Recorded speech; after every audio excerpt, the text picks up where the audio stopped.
O rei Demétrio, a pedido de Alcim, manda Nicanor com um grande exército contra Judas Macabeu, a quem procura surpreender. Trava uma batalha e Nicanor é morto. Morte de Alcim por um terrível castigo de Deus. Judas é constituído sumo sacerdote em seu lugar e faz aliança com os romanos.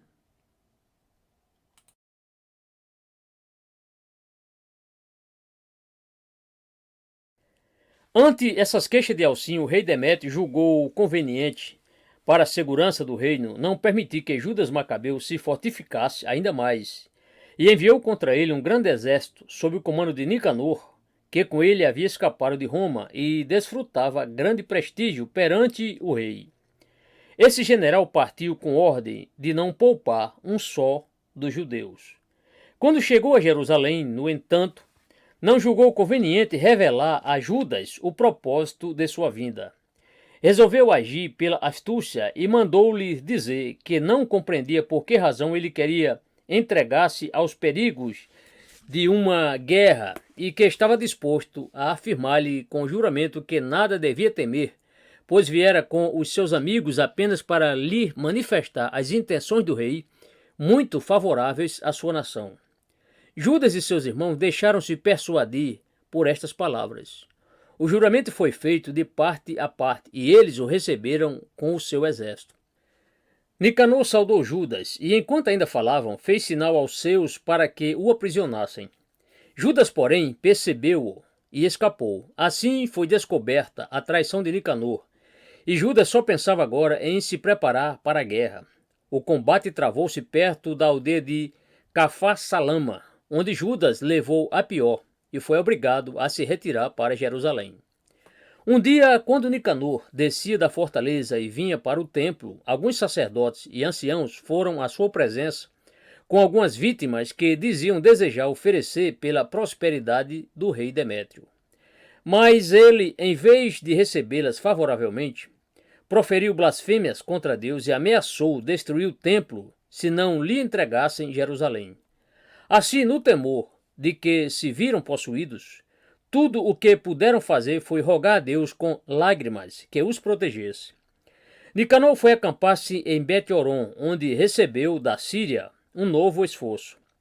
Judas acampou a 30 estádios dele, num lugar de nome Abasa, com 1000 homens somente. Exortou-os a não se assustarem com o número dos inimigos, nem com outras aparentes vantagens que eles desfrutavam nos requisitos para a luta, mas que se lembrasse de que eram judeus e da causa pela qual combatiam, pois isso seria suficiente para livrá-los de todo o temor. O combate logo iniciou com grande entusiasmo de parte a parte. Vários inimigos foram mortos e Nicanor também morreu, depois de fazer tudo o que é próprio de um grande general. Com a sua morte, as tropas perderam a coragem, abandonaram as armas e fugiram. Judas perseguiu-os com tenacidade, matou a todos os que apanhou e comunicou a todas as terras da vizinhança, pelo som de trombetas, que Deus lhe concedera a vitória.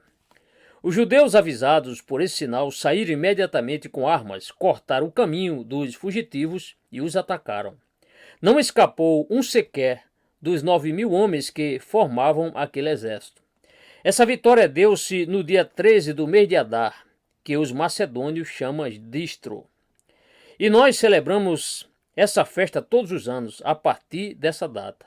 Nossa nação desfrutou, em seguida, paz e descanso durante algum tempo, e pôde saborear os frutos da paz até enfrentar novamente outros perigos e novos combates. Alcim, sumo sacerdote, queria mandar demolir os antigos muros do santuário construídos pelos santos profetas, mas Deus o castigou imediatamente com uma doença tão cruel que ele caiu por terra e morreu, depois de sofrer durante vários dias dores contínuas e insuportáveis. Ele exerceu esse cargo durante 4 anos e o povo, por um consentimento unânime, escolheu Judas Macabeu para sucedê-lo.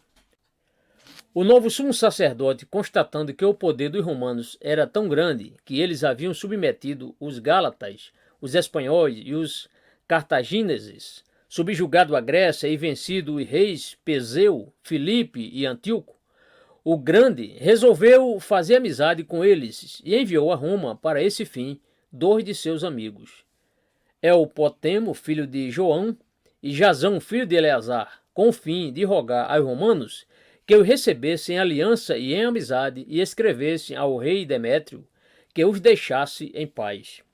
O Senado os recebeu muito favoravelmente, concedeu-lhes o que pediam e mandou exarar o pedido como decreto em tábuas de cobre que foram colocadas no Capitólio.